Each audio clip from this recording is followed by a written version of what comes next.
La Russie se préparerait à lancer une attaque beaucoup plus puissante contre l'Ukraine, en réponse à une attaque ukrainienne visant un dortoir scolaire, faisant au moins 6 repos éternels, 39 blessés et 15 portés disparus.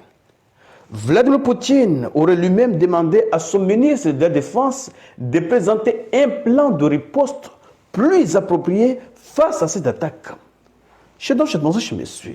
Les nouvelles ne sont pas du tout bonnes. Peut-être que les Ukrainiens ne voulaient pas viser ces bâtiments universitaires, mais la manière dont l'opération a été menée, c'est difficile pour eux de dire qu'ils ne voulaient pas viser ces objectifs. Selon les autorités russes, l'attaque impliquait 16 drones lancés en 3 vagues. 16 drones lancés en 3 vagues. C'est très difficile. Je vais directement entrer en profondeur pour vous donner les détails de ce qui s'est passé, parce que vous devez comprendre ce qui s'est passé. Qu'est-ce qui a été visé, qu'est-ce qui a été détruit et quels sont les dégâts et pourquoi les Russes s'apprêtent à lancer une attaque beaucoup plus appropriée en réponse à cette attaque. Mais avant d'aller en profondeur, partagez. Et si vous ne faites pas partie de la communauté, il est temps de cliquer sur le bouton suivre pour rejoindre votre communauté. Allons-y. Que disent les sources? Selon les sources, une frappe de drone majeure a touché un dortoir d'étudiants et des bâtiments universitaires à Starobilsk, une ville de l'oblast de Luhansk, faisant au moins 6 envoyés au repos éternel, 39 blessés et 15 portés disparus. L'attaque a pulvérisé les 3 derniers étages d'un foyer de 5 étages appartenant au collège de l'université pédagogique de Luhansk à Starobilsk.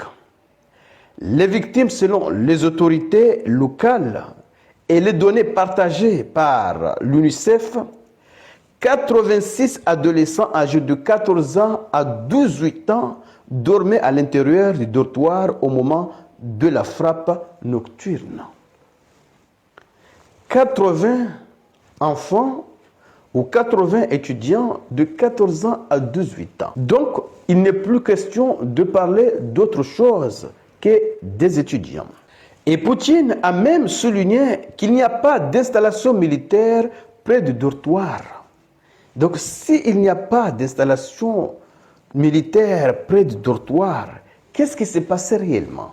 Et surtout, que ce n'est pas un simple drone, mais l'attaque impliquait, selon les autorités russes, 16 drones envoyés en 3 vagues.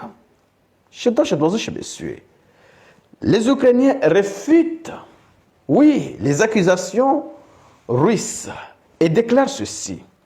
Kiev affirme avoir mené une frappe ciblée contre le quartier général de l'unité militaire russe Rubicon, un centre de commandement d'élite dédié au pilotage de drones russes installés dans la zone. Selon Kiev, l'installation visée, il s'agit d'un centre de commandement dédié au pilotage de drones.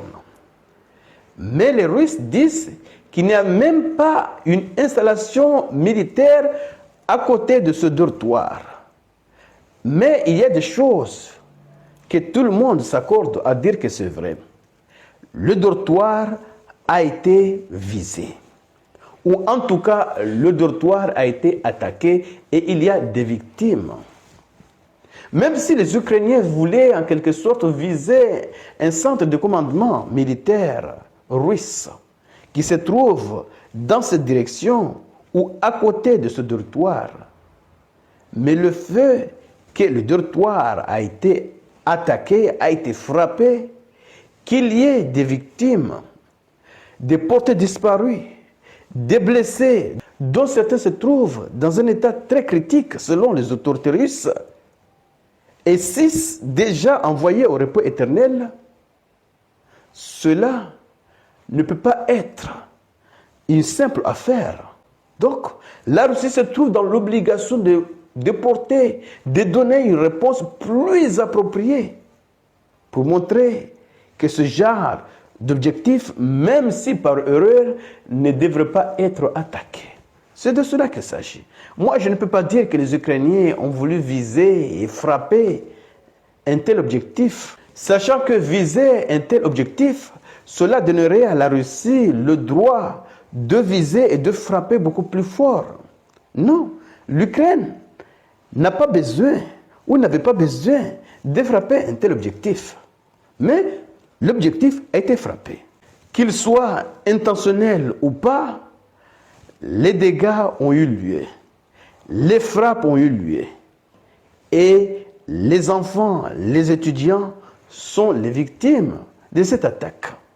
Un dortoir, comme je viens de vous donner les détails, 3 étages dans un bâtiment de 5 étages a été pulvérisé. Les Russes disent que cette attaque n'est pas une frappe hasardeuse. Ils ont fait exprès puisque l'attaque a été menée par 16 drones en 3 vagues. Il faut bien analyser. 16 drones, ça veut dire beaucoup de drones pour faire beaucoup de dégâts. En 3 vagues, cela signifie qu'une première vague a frappé, et puis une autre, et puis une 3e vague.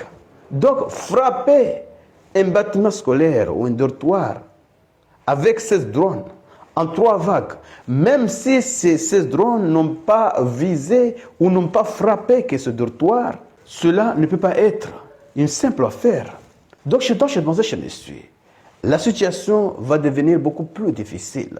Peut-être que Poutine s'apprête à lancer encore Orachnik en réponse à cette attaque.